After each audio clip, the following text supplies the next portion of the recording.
Ladies and gentlemen, His Excellency Benigno S. Aquino III.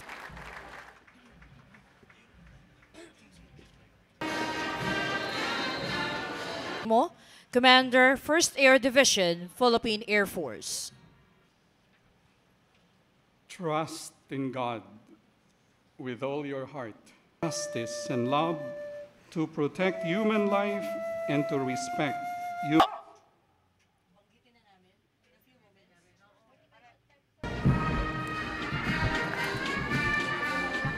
Joining them is the Troop Commander, Major General Julius Cesar M. Guillermo. Defense Act of 1935.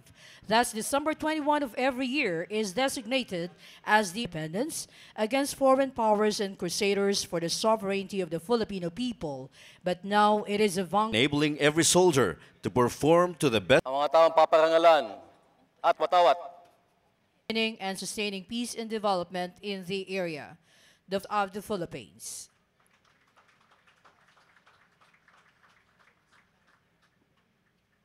for exceptions.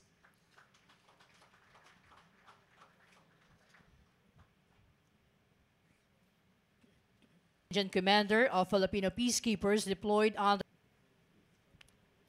Thank you very much, His Excellency, to the Secretary of Defense, to the Chief of Staff, and RJ1. Napapataas ang tensyon.